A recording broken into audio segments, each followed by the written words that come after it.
రామచంద్రరావు మీడియాతో మాట్లాడుతున్నారు. లైవ్ లో చూద్దాం. అంటే మీరు మోసం చేసినట్టు ప్రజలకు మోసం చేశారు, రైతుల్ని మోసం చేశారు. రైతు బంధు 15,000 ఇస్తానని చెప్పారు. ఇప్పటి వరకు ఇచ్చింది 2 దఫాలు కేవలం 6,000. అది కూడా లోకల్ బాడీ ఎలక్షన్స్ వస్తున్నారు కాబట్టి ఇస్తున్నారు. రైతులని మీరు మోసం చేస్తే, ఈ దేశంలో రైతులను మోసం చేస్తే ఉసురు తగ్గుతున్న విషయాన్ని మీరు గుర్తుపెట్టుకోవాలి. మీరు రైతులని మోసం చేస్తూ ఉన్నారు, దగా చేస్తూ ఉన్నారు తెలంగాణ ప్రజల్ని. 6,000 రూపాయలు ఇచ్చేసి రైతు బంధు 15 రూపాయలు మీరు వాగ్దానం చేసినటువంటి మీ ప్రభుత్వం ఇంతవరకు దానిపైన మీరు నోరు ఇప్పట్లేదు.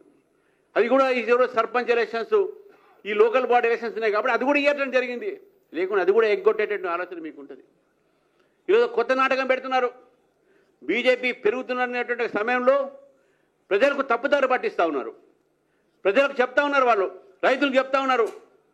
అగ్రికల్చర్ మినిస్టర్ ఉన్నటువంటి ఈ స్టేట్లో యూరియా లేదు, యూరియా లేదు. యూరియా కొరత వచ్చింది కాంగ్రెస్ ప్రభుత్వంలో, యూపీఏ ప్రభుత్వంలో. యూరియా కోసం రైతులు ఫర్టిలైజర్ షాపుల ముందు తిరిగి నించొని అక్కడ కాపలా కాసి సూసైడ్లు చేసుకుని యూరియా దొరకకుండా, ఫర్టిలైజర్ దొరకకుండా, స్ప్యూరియస్ సీడ్స్ దొరికినటువంటి సమయంలో ఈ కాంగ్రెస్ పార్టీలో అటువంటి పరిస్థితి చూసాం మనం. కానీ ఈరోజు భారతీయ జనతా పార్టీ ప్రభుత్వం ఈరోజు ఈ రాష్ట్రానికి 12.91 మెట్రిక్ మేము ఇవ్వడం జరిగింది. మీ యూరియా, ఈ యూరియా సంబంధించినటువంటి ఏదైతే కొరత అని చెప్తా ఉన్నారో, మీ ఇప్పటికే 2 లక్షల టన్నులు ఎక్కువ యూరియా ఇచ్చినటువంటి విషయాన్ని ఈరోజు మీ ద్వారా మేము ప్రజలకు చెప్తా ఉన్నాను. రైతులను తప్పుదారి పట్టిస్తూ ఉన్నారు. రైతులకు సరైన సమాచారం ఇవ్వట్లేదు. దీనిపైన మీరు చర్చకు సిద్ధం అంటే భారతీయ జనతా పార్టీ దీనిపైన చర్చకు సిద్ధం ఉంది. మీరు యూరియా ఇచ్చినటువంటి 2 లక్షల టన్నులు మీకు యూరియా ఎక్కువ ఇస్తే మా దగ్గర యూరియా లేదని చెప్తుంది. ఎక్కడ పోయినాయి మీకు కేంద్ర ప్రభుత్వం ఇచ్చిన యూరియా? ఏం చేశారా? యూరియాని మింగారా, తిన్నారా?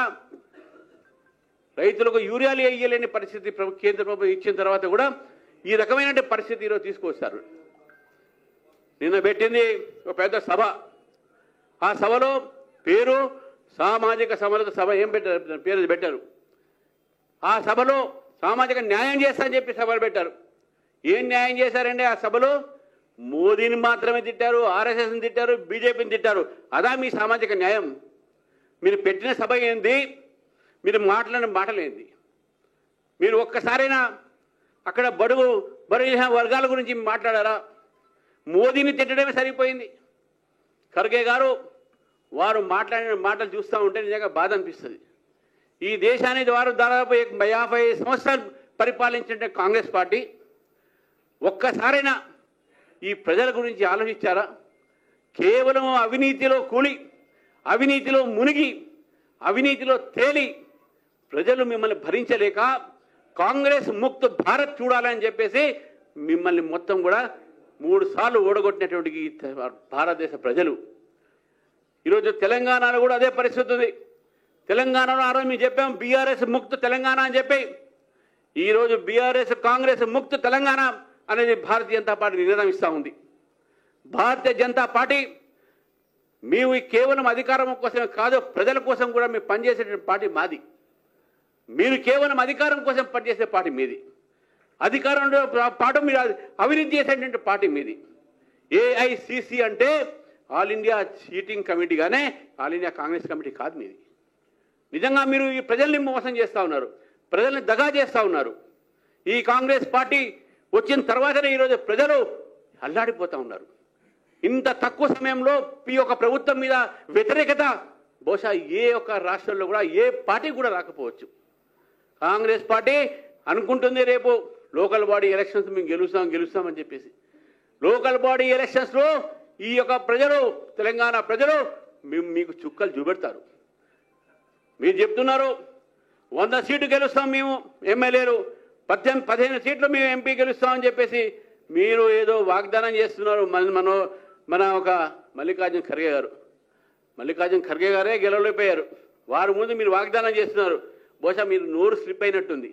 నోరు స్లిప్ అంటే సార్ ఖర్గే గారు వచ్చే రోజుల్లో 100 సీట్లు బీజేపీ గెలుస్తుంది, 15 సీట్లు ఎంపీ బీజేపీ గెలుస్తుందని చెప్పేసి మీరు చెప్పబోయి మీ నోరు జారి మీ కాంగ్రెస్ పార్టీ చెప్పినట్టుంది. ఈరోజు తెలంగాణలో పరిస్థితి కూడా ప్రజలు 100 అసెంబ్లీ సీట్లు బీజేపీకి ఇవ్వడానికి సిద్ధంగా ఉన్నారు, 15 పార్లమెంట్ సీట్లు బీజేపీకి ఇవ్వడానికి సిద్ధంగా ఉన్నారు. మీకు రాబోయే రోజుల్లో తెలంగాణ నుంచి మీకు ప్రజలు మీకు ఇక్కడి నుంచి కాంగ్రెస్ ముక్త తెలంగాణ చేసేటందుకు సిద్ధంగా ఉన్నారు. మిత్రులారా, అబద్ధాలు ఆడి ప్రజలను దగా చేసి రాజా అధికారంలో రావడం అనేది ఇది పెద్ద గొప్పతనం కాదు. మీరు ప్రజల్ని you are cheated the people, you misled the people. అందుకే ఈరోజు భారతీయ జనతా పార్టీ నేను కార్యకర్తల బలంతో నిజంగా ఈ కార్యకర్తలే ఈరోజు మీకు వాళ్ళని చెప్తా ఉన్నాను. ఈ ప్రభుత్వం చేసిన తప్పిదం మీద మనం పోరాడదాం. ఈ యొక్క ప్రభుత్వం చేసినటువంటి యొక్క పనుల మీద, ఈ అధర్మమైనటువంటి యొక్క ప్రభుత్వం ఇది, అవినీతి రహిత ప్రభుత్వం ఇది, ఈ ప్రభుత్వం ప్రజలను దగా చేసిన ప్రభుత్వం అది. కాబట్టి దీని మీద మనం పోరాడాలి. ఈ రోజు నుంచి మనం ఈ ప్రభుత్వం మీద ధర్మ యుద్ధం మొదలు పెడతాం. మన తెలంగాణలో బీజేపీ ప్రభుత్వం వచ్చేదాకా భారతీయ జనతా పార్టీ ఈ ప్రభుత్వం వ్యతిరేకంగా పోరాడుతూనే ఉంటుంది. మీకు నిజంగా 100 సీట్లు గెలిచే కెపాసిటీ ఉంటే మొన్న జరిగినటువంటి ఎమ్మెల్సీ ఎలక్షన్స్లో మీ సీట్ని మీరు కోల్పోయారు. బీజేపీ గెలిచింది. మా అంజనేయ గారు ఇక్కడే ఉన్నారు, మా కొమరే గారు కూడా ఇక్కడే ఉన్నారు. నిజంగా అటువంటి ఒక పరిస్థితి ఉంటే హైదరాబాద్ జిహెచ్ఎంసీలో